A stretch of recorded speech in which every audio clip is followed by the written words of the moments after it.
Why does the federal government think it knows how to spend your money better than you do? Doesn't it understand that the government consumes wealth and only private enterprise creates wealth? Here to shed some light on this puzzling and perpetual central planning cycle is Florida Republican Congressman and friend of liberty, Connie Mack. Congressman Mack, it's a pleasure. Welcome here. Great to be with you, Jim. All right, so how did we get here to the point where we just discovered this week the existence of some secret bank in the Treasury Department that's been making loans that nobody knows about to businesses that the president and his buddies favor, whether these are sound investments or not, and using the people's dollars with which to do it? Well, we got here, it's simple. Government is way too big, and you've got an administration that is willing to, some will say skirt the rules, some will say manipulate the rules. I would say that this administration has shown that they're willing to lie to the American people to get across or to get bills passed that they favor.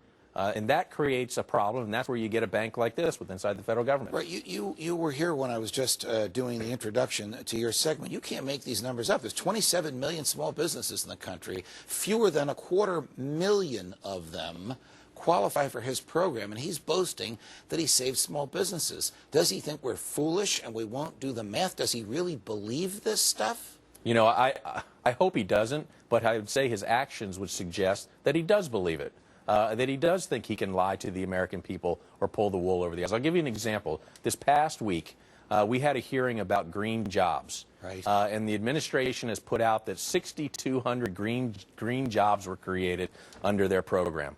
One of the jobs that was created was a bus driver, and they are saying that someone who drives a hybrid bus is a green job.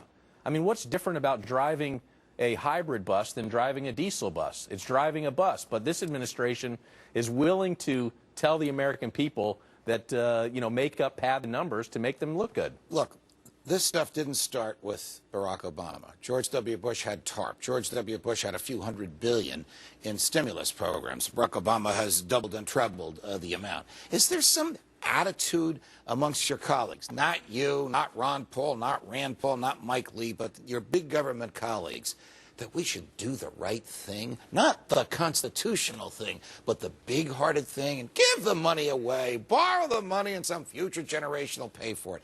Do I exaggerate when I say that, or are there hundreds of your colleagues who believe that? I would say that there are members of the Republican conference. There are some that believe that the continuing growth of spending in this country is okay.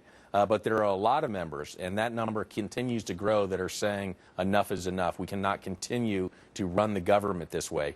It's led to $15 trillion of debt, $1.3 trillion in deficit. We cannot sustain that, and government is too big. So those numbers are growing, Jeff. All right. In your opinion, whose fault is it that instead of having a yearly budget or a 2-year budget, we have budgets that are 6 months long, 45 days long, and now after tomorrow, I never heard of this in history, 7 days long. I mean, you can't run a business. You can't even run your own house if you don't know what money is going to come in and what bills you can pay in 7 or 45 days or even 6 months. Well, this is the problem in Washington.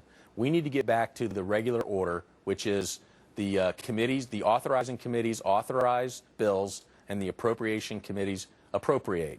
And the House and the Senate must work together. Right now we're getting these omnibus bills, CRs, and it's just a way to skirt around the rules. I didn't support this CR. Right. And that's the continuing resolution for 6 months, 45 days, 7 days, whatever it comes down to. But I want to make, if you don't mind, I want to make this point on this CR. So the administration told us that if we didn't pass this thing, there wouldn't be any money left for FEMA. Right. And people all across the country were panicking.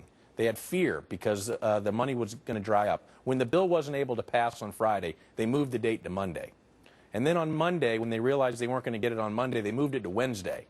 And then sometime between Monday and Wednesday, Harry Reid says, we have plenty of money. We're fine. And we can make it. And FEMA suddenly found another $100 million they claimed they didn't know existed in their budget the week before. That's right. So this illustrates the administration's willingness to lie to the American people, to instill fear into the American people, to try to pass something that they know is not right. You are a night watchman in Congress, and thanks for joining us here, Thank Congressman Connie Mack.